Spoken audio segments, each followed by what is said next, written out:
Ah, bonsoir.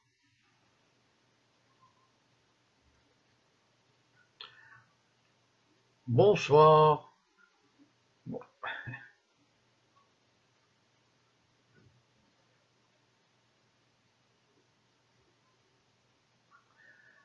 bonsoir.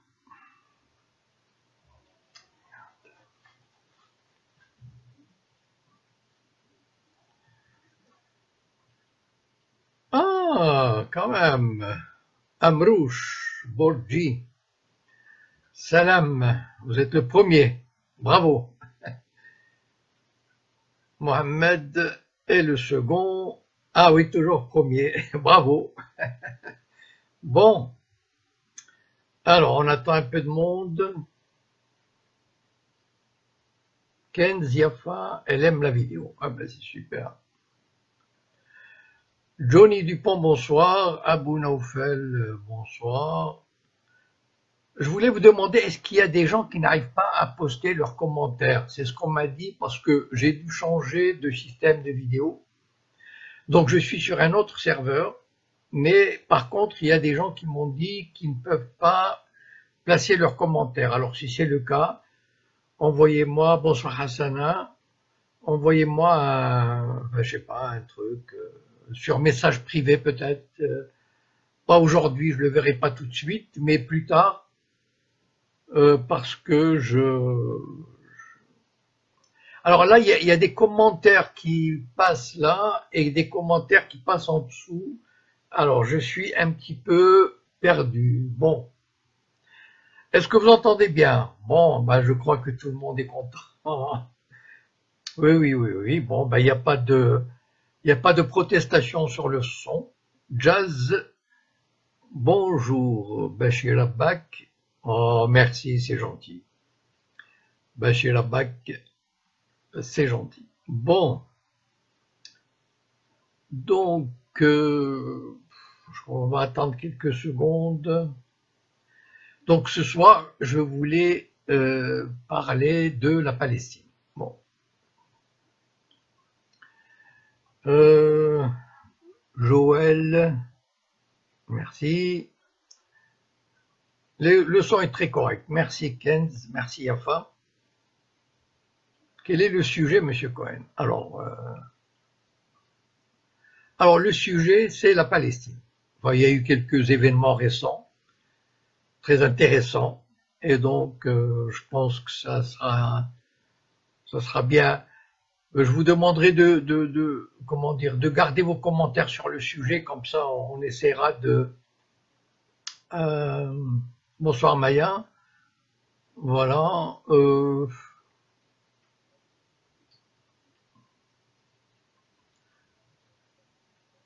J'ai bonne mine, merci. Bah oui, ça va, hein. La vie est belle, voilà. Euh, ah oui, Asfari, il m'a posé souvent cette question. Comment voyez-vous l'avenir d'Israël? Donc je vais essayer de traiter le sujet en même temps que la Palestine. D'accord? Voilà, je vais essayer de m'en souvenir parce que c'est très intéressant. C'est pourquoi la révolution au Maroc me demande Ben Ammar. Ben, euh, ben je sais pas. Ça dépend du peuple. Voilà. C'est compliqué la situation au Maroc pour la révolution, c'est compliqué. Alors là vraiment, c'est curieux parce qu'il y a deux types de. Bon, il y a deux types de commentaires. Il y en a à droite là, et il y en a en dessous. Voilà. Donc, il y a un Somme Fata qui m'envoie un truc en arabe. Je crois que c'est Salam Aleik. Voilà. Oui, j'arrive à lire quand même. Vous voyez, hein? Donc, qui gère les affaires du Maroc? Bah, vous savez qui c'est? C'est Sidna. Bon, alors je vais attaquer avec la Palestine, si vous voulez bien. Donc, il y a une nouvelle qui m'a fait très plaisir. Je pense que vous serez très heureux de l'apprendre, enfin que vous partagerez mon enthousiasme. On verra. La solution à deux États, c'est fini. Voilà. Donc, Netanyahou est allé voir Trump et ils sont tombés d'accord sur le fait que finalement, la solution à deux États n'est pas vraiment indispensable, qu'on peut vraiment chercher autre chose. Après tout, si les deux parties sont d'accord, pourquoi leur imposer une solution qui, après 25 ans d'accord d'Oslo, n'a abouti à rien? C'est logique quand même, hein? Bon, moi, ça fait des années que je dis la solution à deux États, c'est de la rigolade, c'est de l'arnaque. Et maintenant, enfin, on arrive à dire, voilà, bon, là, la réalité est là. Je veux dire, ça commence. On dit enfin, de façon presque officielle, que la solution à deux États, voilà. Après tout, ce n'est pas la seule. Voilà. Ça veut dire, on peut vraiment trouver autre chose. Ça sent la guerre, mais la guerre ne s'est jamais arrêtée quand même. Et pour appuyer ces dires, il y a, comment il s'appelle, le gouvernement australien, là où va se rendre Netanyahou cette semaine, il se rend en Australie. Le gouvernement australien a dit, ben finalement, c'est vrai que la solution à deux États, c'est pas indispensable. Alors, on peut trouver autre chose. On laisse les parties s'arranger. Et comme Israël et la Palestine sont à peu près deux pays de force égale, n'est-ce pas? Eh bien, ils peuvent s'entendre. Voilà, ils vont se partager équitablement la Palestine. 50% pour les Juifs et 50% pour les Palestiniens. Vous êtes d'accord, n'est-ce pas? C'est ce qui va arriver. Ou alors le gros mange le petit. Voilà. Alors, en fait, pourquoi? Bon, je rigole un peu, mais bon, mais c'est triste, mais enfin bon. Le problème, c'est que les Palestiniens, ça fait 25 ans des accords d'Oslo qui font semblant de croire à un État palestinien. Or, depuis le début, franchement, enfin, quand on voit les accords d'Oslo, c'est pas depuis le début.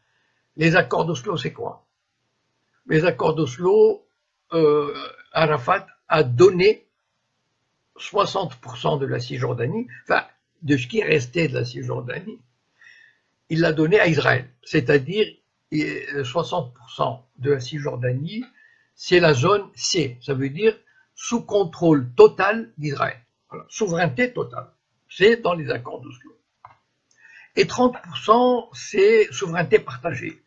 Bon, quand la Palestine partage quelque chose avec Israël, on peut voir de quel côté la balance va pencher, n'est-ce pas? Bon. Et 10%, autorité palestinienne. Mais, ces 10% de l'autorité palestinienne, l'armée israélienne peut pénétrer.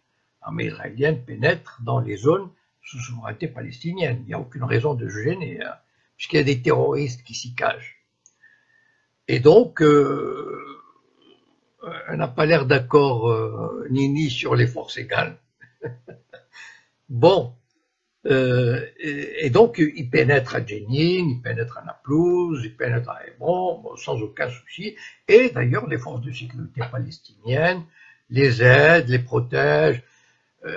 C'est peut-être ça le sens de l'hospitalité arabe, n'est-ce pas? C'est-à-dire accueillir les Tsahal, accueillir les soldats israéliens qui ont besoin peut-être de boire ou de manger. Voilà.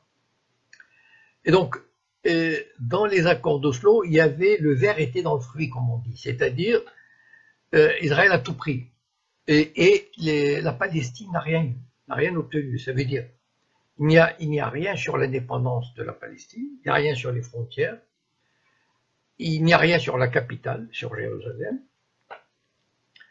Et Israël était resté vague. Voilà, on va négocier. Voilà. Sauf que ça fait 25 ans qu'on négocie. Alors, des fois, il y a des négociations directes, des fois indirectes, des fois on fait la tête, on négocie pas pendant 2 ou 3 ans. Enfin, toujours est-il que ces 25 ans comment dire, de négociation n'ont pas été perdus pour tout le monde. Pourquoi? Parce que les Israéliens ont fait passer le nombre des colons en Cisjordanie de 150 000 à presque 700 000 aujourd'hui. Donc, tout n'est pas perdu pour tout le monde. Voilà, les Israéliens, ils savent utiliser leur temps. Et donc, qu'est-ce qu'on va faire de ces 700 000? Voilà. Et donc, en fait, le problème, c'est que s'il n'y a pas de 2 États, qu'est-ce qu'il peut y avoir? Alors, et là, les Israéliens, enfin, je veux dire, le problème devient un peu ardu. Parce qu'il y a bien ces 2 millions d'Arabes. On ne peut pas les chasser quand même. Enfin, une fois, j'avais entendu un rabbin dire « Ah, si Dieu pouvait les faire disparaître ». Voilà, d'un coup, d'un seul. Évidemment, ça, ce serait trop beau. Hein. Mais peut-être que Dieu n'est pas à l'écoute du peuple élu. Alors, donc, voilà, ils sont là et malgré toute leur bonne volonté, la bonne volonté des Palestiniens et les sans égal, ils sont là et ils veulent quelque chose. Bon. Et s'ils pouvaient se contenter d'un petit bantoustan, mais je crois que même ça, les Israéliens ne sont pas prêts à le donner. C'est ça qui est terrible. C'est-à-dire que les Palestiniens, aujourd'hui, enfin, telle que l'évolution de la société palestinienne, les forces en présence, les partis dominants en Israël sont contre toute espèce d'accorder quelque chose qui ressemblerait même à un État.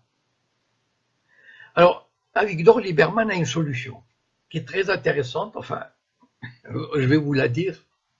Avigdor Lieberman est comment dire, est un pragmatique, c'est-à-dire, c'est un occupant pragmatique. Lui, il dit voilà, on va donner une espèce d'État aux Palestiniens, dans lequel on enlèvera toute la partie de Cisjordanie où il y a des Juifs, ça veut dire à peu près 70%, donc il reste 30%, et à ces 30%, on va ajouter, ouais, comme des Indiens, oui, on va ajouter les villes arabes israéliennes. Donc comme ça, on se débarrasse des Arabes israéliens. C'est une bonne idée, non? Et bon, évidemment, on construira un mur, enfin il y a déjà le mur, autour de ces Arabes pour les enfermer. Mais quel statut leur donner? Voilà. En fait, c'est ça le drame. Quel statut leur donner? Bon. Aujourd'hui, il y a une espèce de fiction d'un État, enfin, comment dire, d'un État palestinien. C'est vraiment une fiction.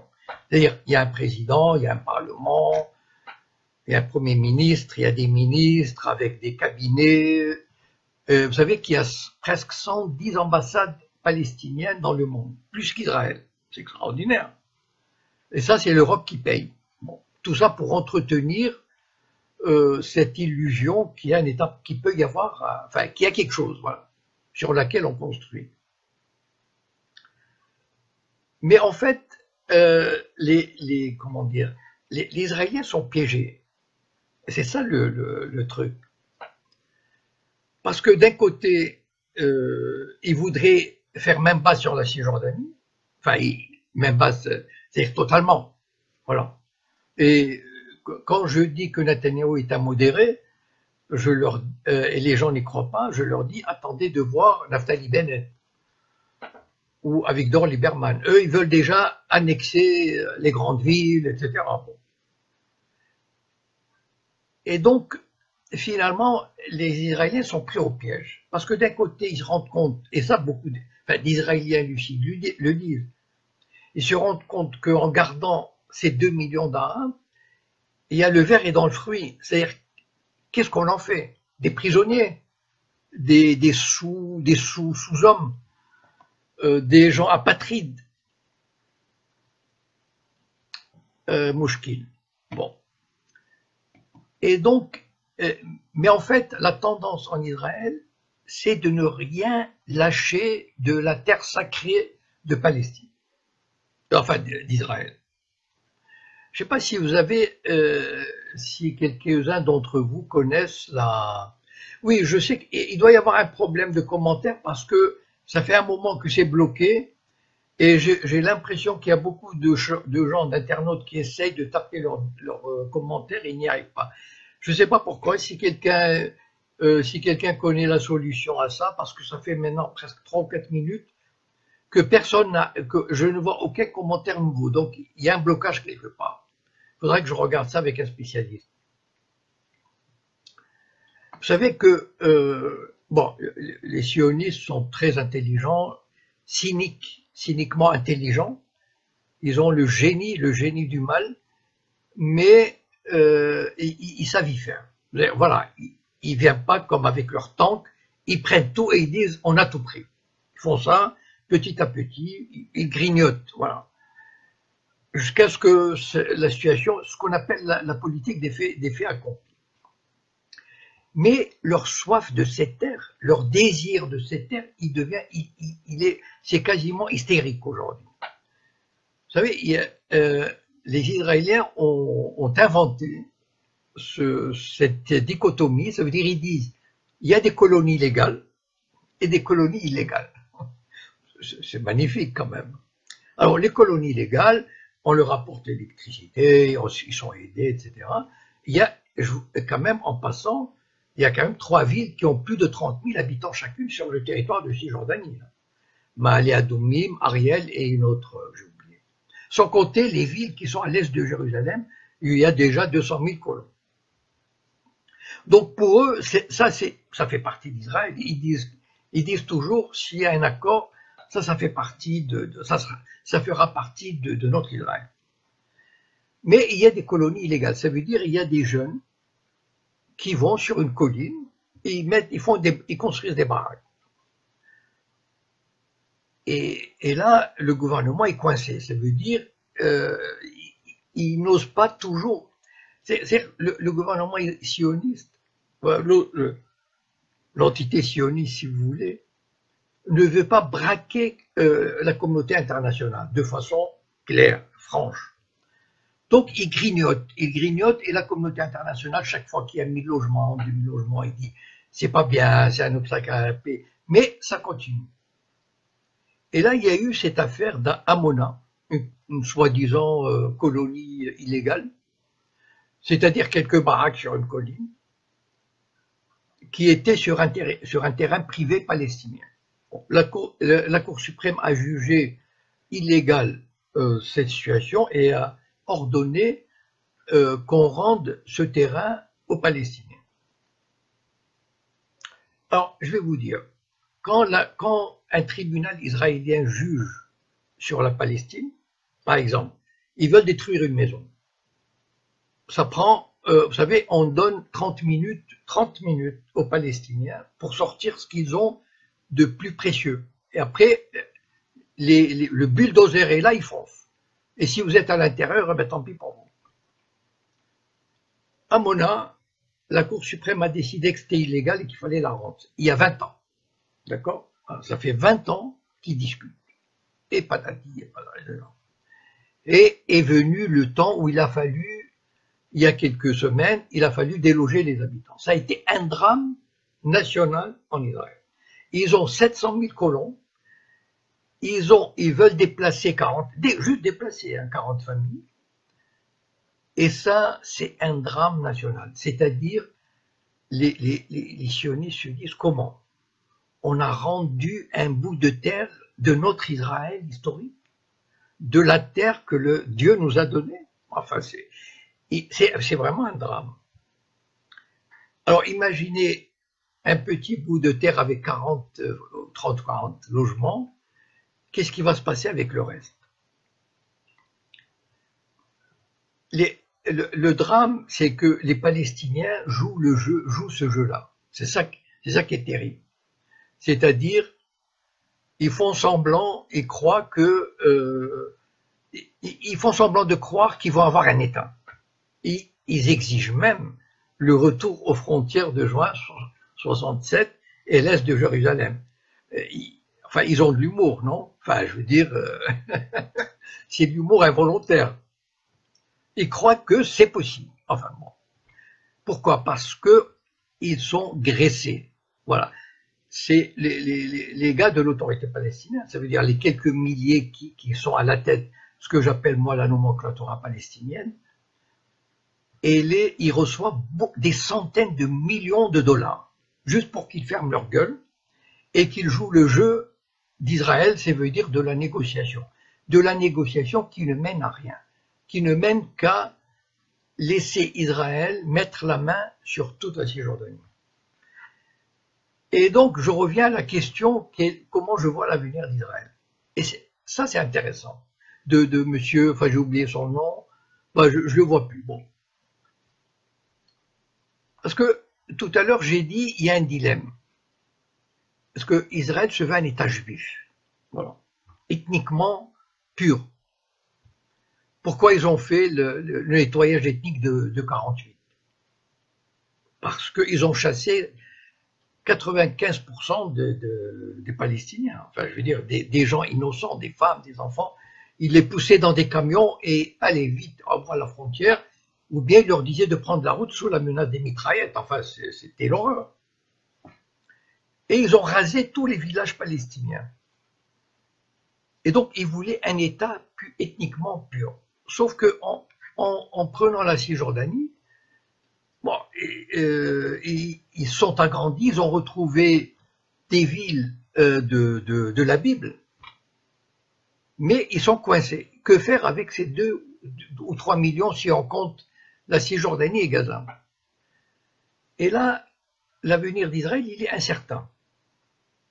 C'est ça le point. Le point que même, que les Israéliens refusent de voir. En général, les colons, quand on est colonisateur, la mentalité coloniale, regardez par exemple la France en Algérie.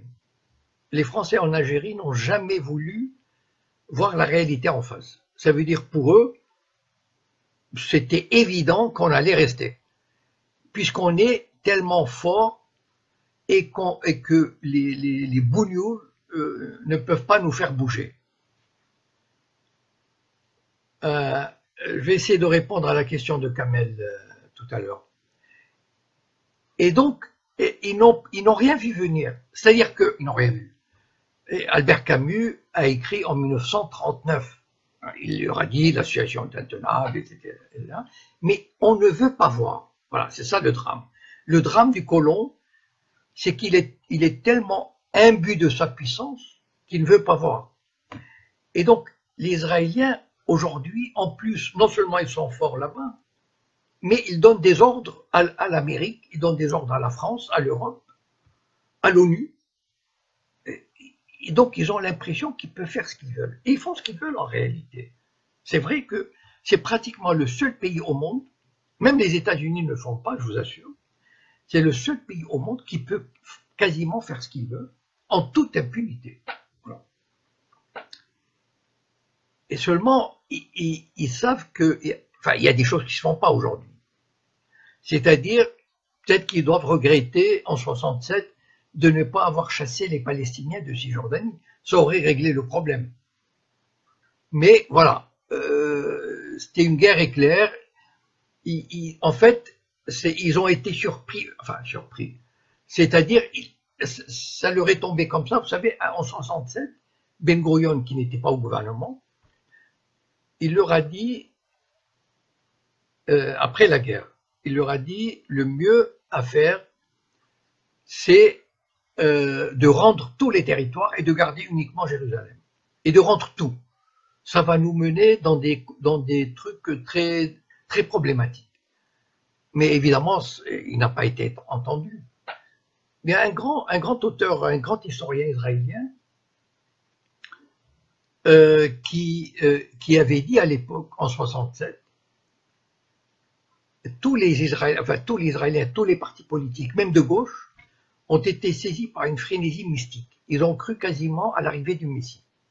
Parce que Dieu leur a donné le vrai Israël, c'est-à-dire les villes dont on parle dans la Bible.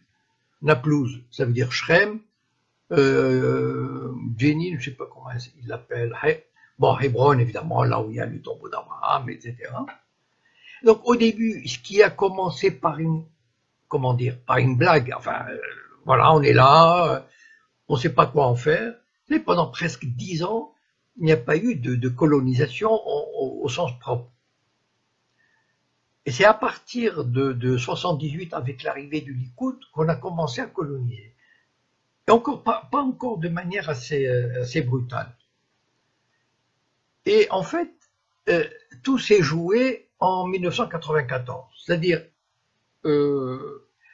quand Israël a signé les accords d'Oslo, il y avait à l'époque, comment il s'appelle déjà, celui qui a été assassiné, bon, Yitzhak Rabin. Yitzhak Rabin, qui était athée, et qui, peut-être qui aurait pu, peut-être, on ne sait pas. Moi, je sais une chose, c'est qu'en 93, lorsqu'il a lancé les accords d'Oslo, il n'avait pas l'intention de créer un État palestinien normal. De laisser, il parlait d'un État minus. Minus en anglais, ça veut dire un État moins. Un État avec le signe moins. Voilà. État minus. Donc un État, mais pas un vrai État. Et en 94, il s'est posé la question suivante. Il y avait des colons qui sont allés occuper, qui sont installés à Hébron pendant la fête de Pâques. Ils ont pris un hôtel, ils ont occupé un hôtel.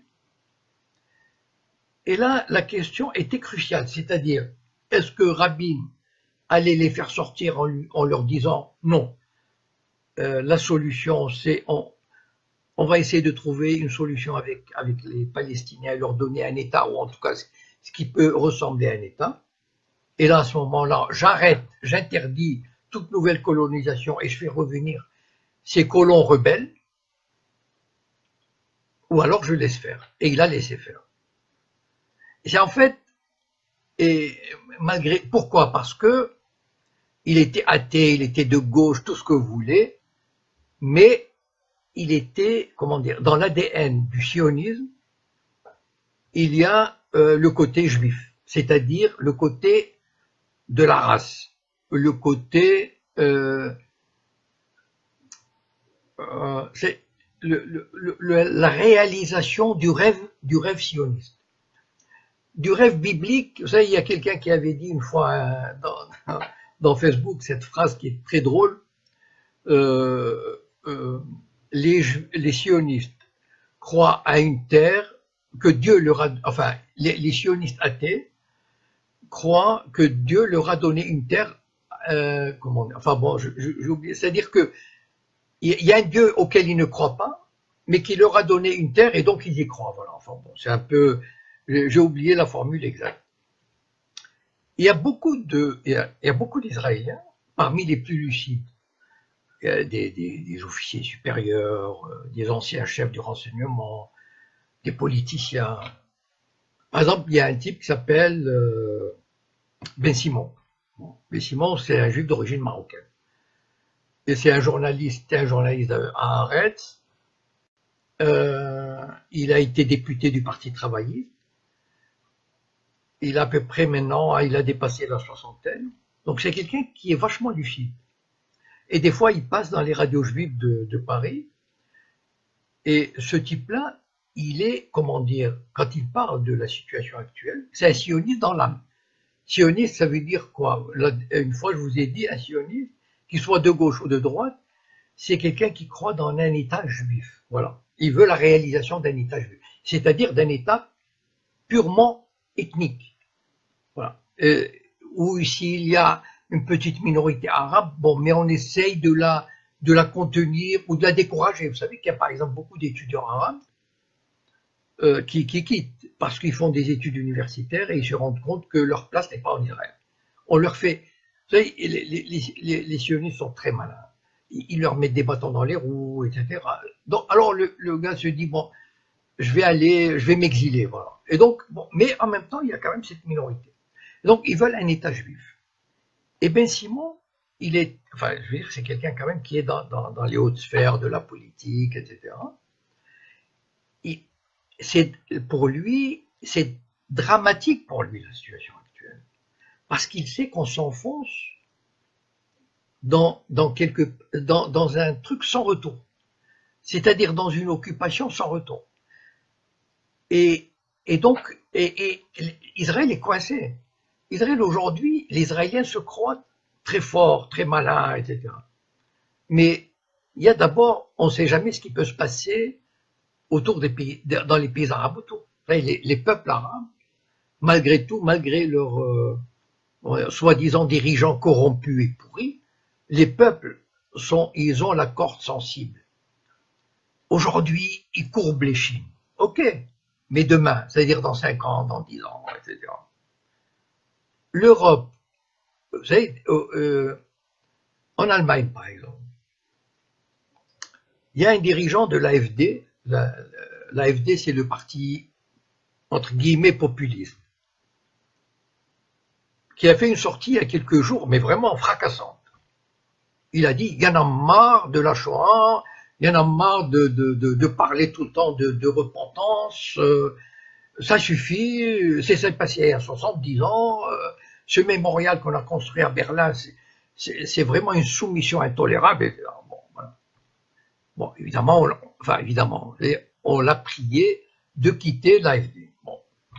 Mais, ce qui est intéressant, c'est que il exprime une opinion de plus en plus répandue en Allemagne. Il y a à peu près 50% des Allemands, écoutez bien, 50% des Allemands qui en ont marre qu'on leur parle de leur passé, qui en ont jusque-là. Bon. Mais, bon, il arrive encore à... Il y a Merkel, etc. Mais combien de temps ça va tenir tout ça? Même en France. Bon, aujourd'hui, avec Valls, Hollande, Sarkozy, etc. Mais ça bouge en Europe. Vous savez, l'opinion publique, la nouvelle opinion publique, les jeunes d'aujourd'hui, c'est ceux qui vont à l'université, etc. Ils n'en ont rien à foutre. Pour eux, Israël est un pays de colons. Voilà. Et vous savez, quand l'Union européenne fait des sondages et dit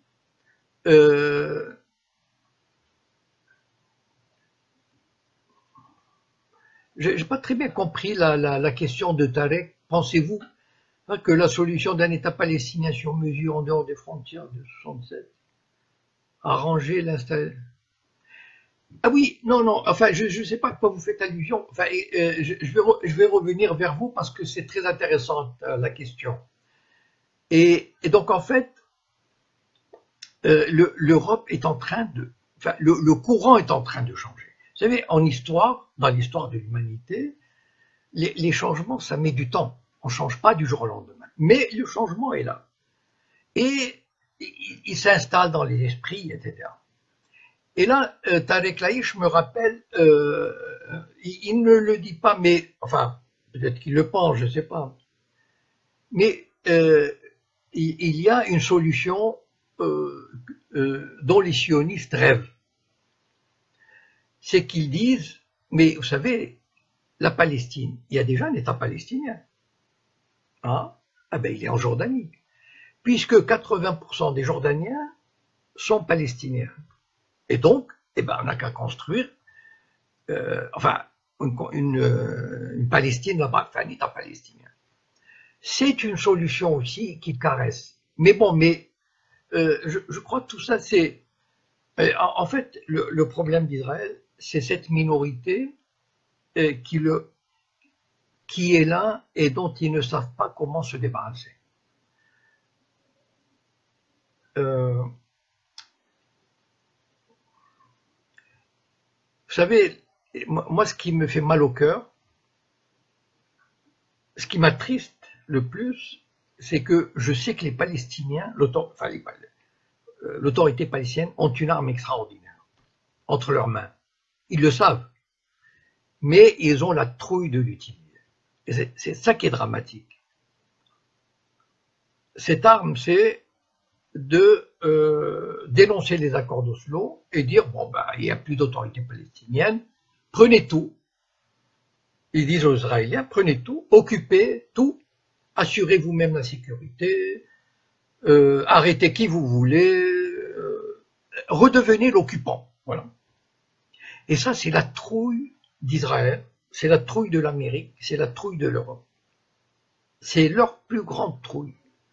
Pourquoi? Parce que le monde entier va être confronté à un vrai occupant, une vraie occupation, parce qu'aujourd'hui, il y a un gouvernement palestinien, avec un président, comme un parlement, etc. Mais si c'est les tanks israéliens qui rentrent et qui assurent l'ordre, mais la situation deviendrait intenable pour Israël. Ça veut dire, dans les mois qui suivent, les États européens, enfin, reprend quasiment les relations commerciales, puis les relations diplomatiques, ça sera intenable. Maintenant, vous pouvez me demander, mais pourquoi l'autorité palestinienne ne le fait pas? Alors, à mon avis, il y a trois raisons qui ne s'excluent pas et qui peuvent jouer ensemble ou séparément. La première, et qui est la plus classique, c'est qu'il y a à peu près 5 à 10 000 personnes qui vivent bien en Palestine, c'est-à-dire qui sont pourris de fric. On leur donne des salaires de 5 à 20 000 dollars par mois. Bon. Et on leur permet, vous savez, on dit les Palestiniens, ils passent par les checkpoints, sauf cette nomenclatura. Cette nomenclatura est là des passages spéciaux.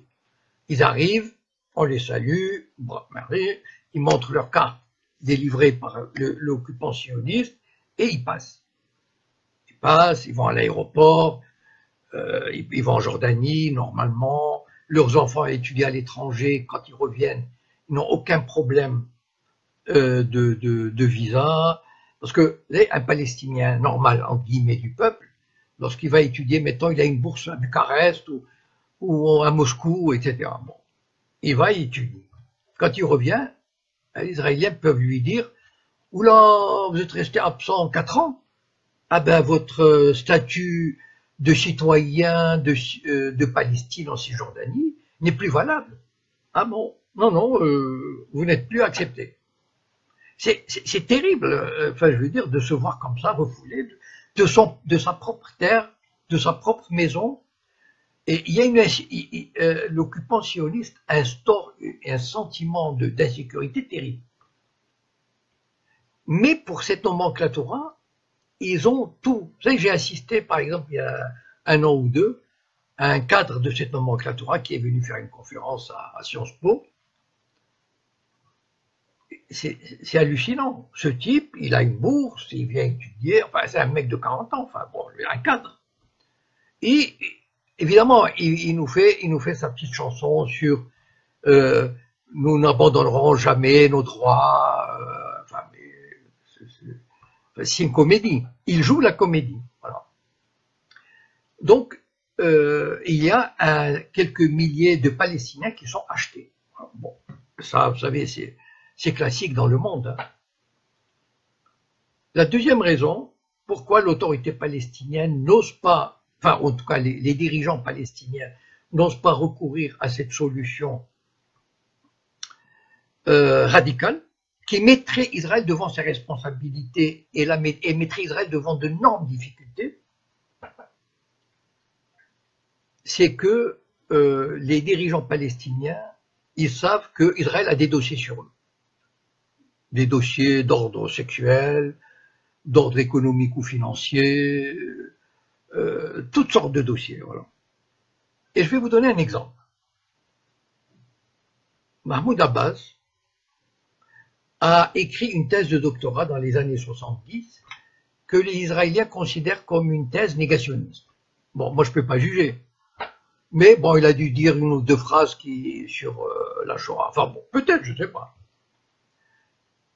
Et les médias sionistes, ils disent de temps en temps, tous les 3 mois, comme un rappel à l'ordre, ils disent Mahmoud Abbas a écrit une thèse négationniste. Mais ça s'arrête là. Bon. Maintenant, imaginez que Mahmoud Abbas déclare l'autorité palestinienne.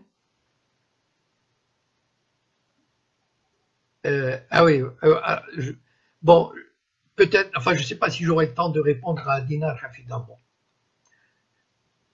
Non, imaginez le jour où Mahmoud Abbas fait quelque chose qui ne plaît pas à ses maîtres sionistes et ses maîtres européens et américains. Par exemple, déclarer la fin des accords d'Oslo. Qu'est-ce qui va se passer? Je vais vous dire. Les médias, les médias judéo-sionistes et leurs complices dans le monde entier lanceront une campagne extraordinaire. Vous savez de quoi ils sont capables. En France, en Amérique, en Europe, partout. Mahmoud Abbas a écrit une thèse négationniste. Oh là là, mon Dieu, mon Dieu, mon Dieu, la Shoah, oh, quelle catastrophe. Dans les 48 heures qui suivent, Mahmoud Abbas est un homme mort, politiquement parlant, juridiquement parlant. C'est-à-dire, il devient la bête noire du monde entier. Et il est infréquentable. Comment? Un négationniste? Enfin, mais quelle horreur! Peut-être qu'on ira voir la Cour pénale internationale et dire ce type-là, il est négationniste, il faut l'arrêter, etc. Donc Mahmoud Abbas, il a les chocottes. Il sait que les Israéliens, ils ont cette arme. Je sais parce que de temps en temps, les médias sionistes le sortent. Eh oui, Mohamed Boulaïchiour, est-ce que c'est vrai que Yasser Arafat a vendu le match? Oui, oui, malheureusement. Et je crois, peut-être je finirai avec je reviendrai sur Yasser Arafat qui a vendu le match. Donc, tous les mecs de l'autorité palestinienne, la plupart, Israël a des dossiers sur eux. Vous savez, c'est très facile vous savez, il y a, au Maroc, par exemple, quand on voulait, dans les années 60, 70, il y a quelqu'un qui avait écrit un livre, mais j'ai oublié le titre, malheureusement. On prenait un dirigeant syndicaliste, socialiste, quelque chose, on lui faisait rencontrer une femme, ou un garçon, une fille, selon ses goûts, d'accord, dans un hôtel, avec un miroir, ce qu'on appelle un miroir sans teint. Et puis on filme, et puis on va le voir, et on lui dit, bon, voilà, il faut marcher droit, quoi, voilà. Et donc, il y a certainement, pratiquement, tous les chefs, Saïb Arakat, etc., il y a des dossiers sur eux aux mains du Mossad ou aux mains du Shin Bet. Bon. La troisième raison qui empêche les Palestiniens de dire quoi que ce soit, enfin, de s'exprimer, ou manque de courage, le Hamas est le seul qui tient bon, et c'est la menace. Et ça, vous savez, enfin, vous connaissez les méthodes, enfin, vous avez une idée des méthodes des sionistes. Ah, comment elle s'appelle, Houda? Eh oui, ça serait très beau. C'est bien l'idéal. Vivre en paix, tous ensemble. Mais oui, mais le monde n'est pas fait comme ça. Et c'est la terreur. C'est-à-dire, ils vont voir Saïb Arakat, par exemple, je ne sais pas,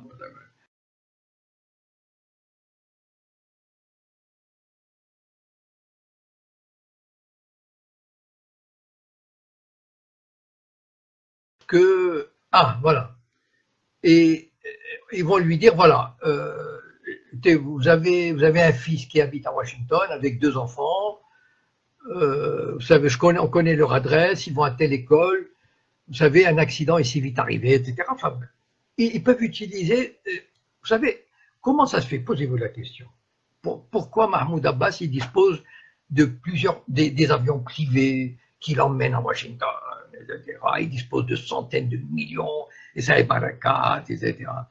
Mais il suffit, mais Israël, il peut arrêter tout cela comme ça. Et il ne le fait pas parce que ça l'arrange, voilà. Et donc, en fait, mais le problème, c'est que plus Israël est puissant, et plus il ne veut pas de solution. Et là, je reviens à cette question de, comment elle s'appelle? Oui, bon, oui, Yasser Arafat a vendu le match. C'est malheureux à dire, mais c'est la vérité. Vous savez, les hommes politiques, ils ont une logique différente du commun des mortels. Voilà. Moi, vous, on vit selon les préceptes classiques des règles humanitaires, cordiales, etc. un homme politique, et, et Yasser Arafat a eu une carrière politique extraordinaire, il rêve, son obsession, c'est la place qu'il va laisser dans l'histoire. Or, Yasser Arafat a connu une apogée extraordinaire jusqu'en 82, lorsqu'il a été obligé de quitter le Liban. Il est allé se réfugier en Tunisie. Et il y a eu la première intifada de 86 à 89, 90.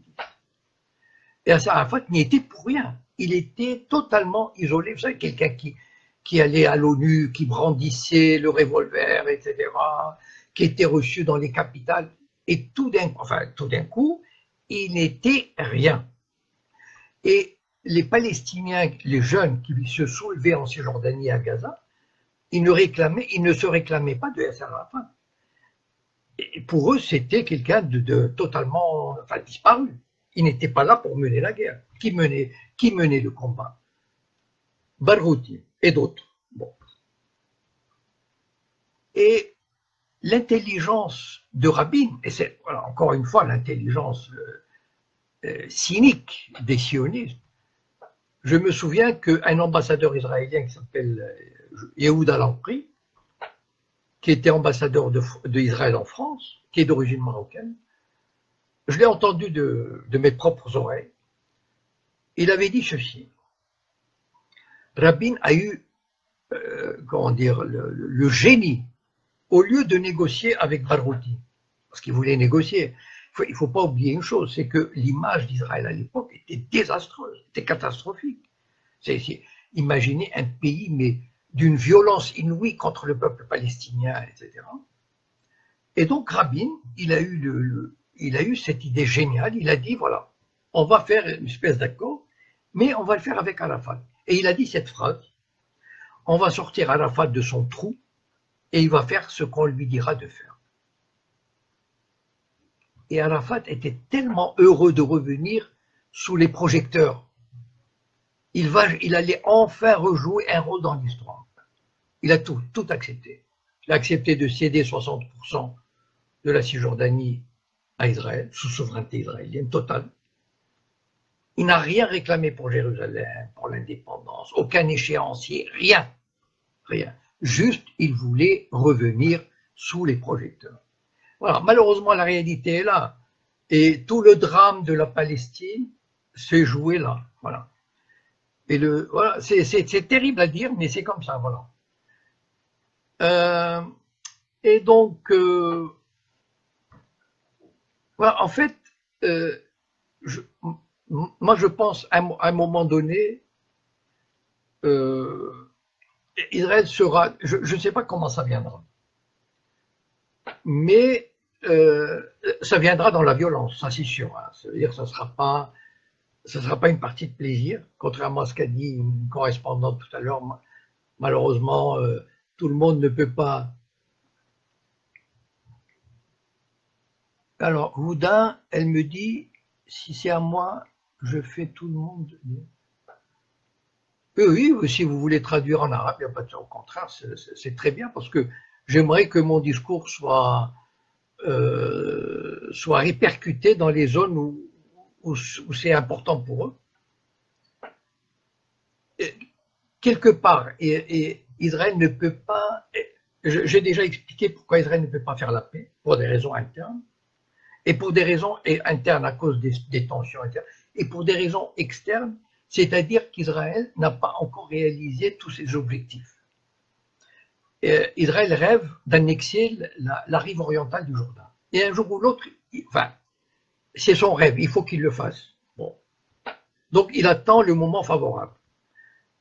Peut-être prendre un bout de Syrie. Il a échoué à prendre un bout de Liban. Mais Israël ne peut pas accepter, c'est ça l'idée, c'est qu'Israël ne peut pas accepter de vivre en paix, c'est-à-dire dans une espèce de relation pacifique avec ses voisins, c'est-à-dire comme en Europe, la France, l'Allemagne, etc. C'est, comment dire, c'est contraire à l'idéologie sioniste. L'idéologie sioniste est une idéologie de conquête, de domination, de force, d'utilisation de la force. Que va faire cette armée, Tsahal, que va faire cette armée israélienne s'il y a la paix?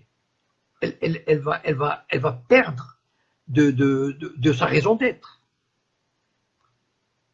Et les Juifs et les Arabes israéliens vont se mélanger. Enfin, c'est l'horreur pour la paix, pour les sionistes. Et donc, il faut qu'ils aillent jusqu'au bout de leur logique. Et leur logique, c'est toujours de dominer, de s'étendre, mais la force, à un moment donné, elle ne peut pas tout régler. Vous savez, il y a une phrase très célèbre qui a été citée dans la Révolution française, je ne sais pas par qui avait dit « on peut tout faire avec des baïonnettes, sauf s'asseoir dessus ». Le sens de cette phrase, c'est quoi? C'est que la force, elle est très importante pour réaliser des choses, etc. Mais ce n'est pas pour l'éternité. Et tous les empires l'ont payé, et l'empire sioniste le paiera aussi d'une façon ou d'une autre. Donc, sur ce, alors, oui, bien sûr, dites-le moi et je le fais pour vous. Eh bien, c'est très bien, mais Houda, si vous pouvez traduire cette vidéo, mais ça serait extraordinaire. Oui. Je vous remercie beaucoup. Oui, je ne sais pas comment, est-ce que vous voulez que je vous envoie le lien? Vous avez le lien, je ne sais pas. De toute façon, il y a quelqu'un qui va m'aider à mettre le lien de cette vidéo sur YouTube. Et Houda Karkoum, envoyez-moi un message en MP, comme ça, on reste en contact et voilà pour la vidéo. Je pense avoir fait le tour de la question. Enfin bon, de toute façon, cette question n'est jamais finie. Hein. Mais je voulais faire le point parce que c'est, encore une fois, voilà, ce qu'on a vécu pendant 25 ans, la fiction, ce que j'ai toujours dit, c'est ça qui est terrible. Enfin, d'autres, hein, c'est que c'est, comment dire, c'est une arnaque, c'est une illusion. On a vécu pendant 25 ans sur l'illusion d'un État palestinien. Et aujourd'hui, ça devient enfin évident et clair. Voilà. Et si les régimes arabes et si l'autorité palestinienne ne le comprennent pas, ben c'est triste. C'est qu'on est arrivé à un niveau de faiblesse et de soumission et de lâcheté. Mais vous savez, il ne faut jamais perdre espoir. On traverse un mauvais moment, mais vous savez, l'espoir reviendra, la justice triomphera, etc. Alors, Dina Hafida me demande quel sera le prochain sujet. Vous savez, moi, je ne fais... c'est pas moi qui choisis, vous le savez. Donc, j'attends vos suggestions, vos desiderata. Donc, vous m'envoyez des messages, vous me dites, voilà, parlez-nous de ceci, parlez-nous de cela, etc. Moi, j'aime bien que ce soit un dialogue. Voilà. Donc, sur ce, je vous souhaite une bonne soirée, une bonne semaine. Enfin, je vous tiendrai au courant sur notre prochain direct. Et je vous remercie beaucoup pour vos messages de soutien et votre sympathie. Et je vous souhaite un grand bonsoir. Et à la prochaine. Et vive la Palestine libre.